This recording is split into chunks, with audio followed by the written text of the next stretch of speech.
जो खबर हम आपको बताने जा रहे हैं संभवतः इसी को कलयुग कहते हैं।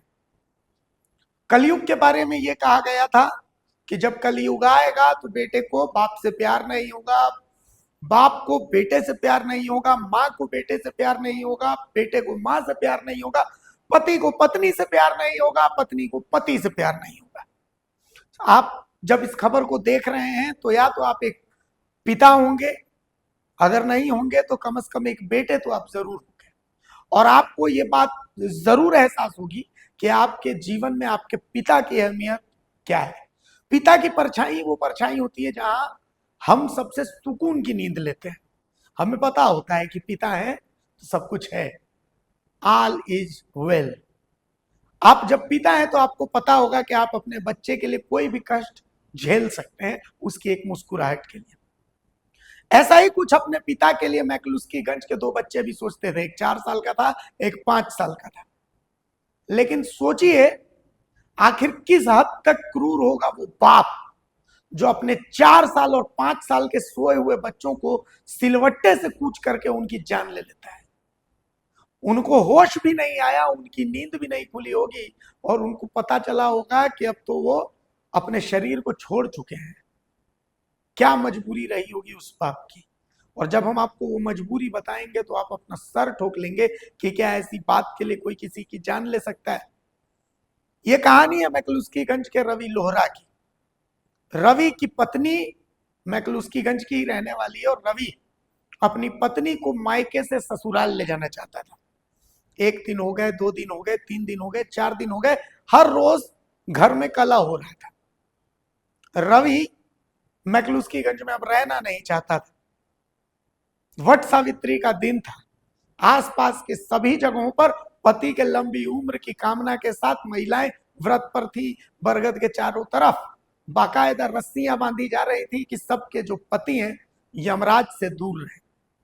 लेकिन एक पति ऐसा था जो उसी वक्त जब वट सावित्री की पूजा चल रही थी वो प्लान कर रहा था कि उसे अपनी पत्नी से बदला लेना है। और बदला किस बात का? इस बात का कि उसकी पत्नी उसके साथ उसके घर जाने को तैयार नहीं है। वो जिद पे अड़ी है कि उसे मैकलुस्कीगंज में अपने नैहर यानी पीहर यानी मायके में ही रहना है। और उसने एक ऐसी खौफनाक घटना को अंजाम दिया। रात में जब उसकी पत्नी अपने दोनों बच्चों के साथ सोए तो सिलवट्टे के साथ उसने पहले पत्नी को कूचा, फिर दोनों बच्चों को कूचा और तीनों की जान ले ली। सुबह में यह घटना आग की तरफ सब तरफ फैल गई। जिसने सुना वो सन्न रह गए। रांची पुलिस ने इस पूरे मामले का खुलासा कर लिया है। रांची पुलिस की तरफ से रांची के एसएसपी चंदन सिन्हा ने एक प्रेस कॉन्फ्रेंस कर इस पूरे मामले का खुलासा किया।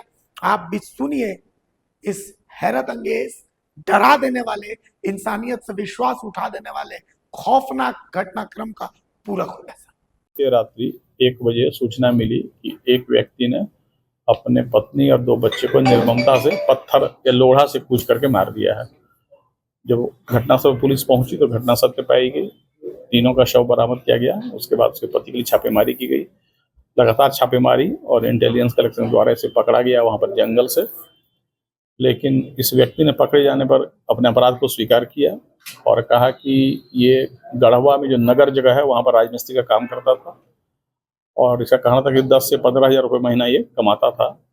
लेकिन इसकी पत्नी को ये पैसा कम देता था। इसका कहना है कि हम LIC में इन्वेस्ट किए थे तो उसका प्रीमियम देते थे और घर का खर्च होता था। पत्नी को शक था कि ये अपने कार्यस्थल पर किसी अवैध संबंध में उलझा हुआ है, इसके चलते पैसा नहीं देता है या कम पैसा देता है। इसको लेकर पति पत्नी के बीच में लगातार झगड़ा झंझट हुआ था और पत्नी ने इस गुस्से में कहा था कि हम तुमको छोड़ देंगे अगर तुम पैसा नहीं दोगे तो इसी आक्रोश में आकर इसने जो है अपने पत्नी और इसको लगा कि अगर पत्नी मरेगी तो बच्चों का कस्टडी उसके मैके वालों को, ये ससुराल में रहता था, ससुराल में ही घटना घटी है इसकी, तो बच्चे जो है उसे घर वाले रख लेंगे। इसी गुस्से में इसने पत्नी और दोनों बच्चे की हत्या कर दी। बाद में ये एक जो वहाँ पर खदान है जहाँ पर पानी था वहाँ पर कूद भी गया था सुसाइड करने के लिए। लेकिन ये इंजोर्ड तो हुआ लेकिन ये मरा नहीं। फिर होश में आने के बाद ये जंगल में छुप गया था जहाँ पुलिस ने इसे पकड़ा है। मानसिक रोगी है क्या सर इस तरह की जो घटना को अंजाम दिया?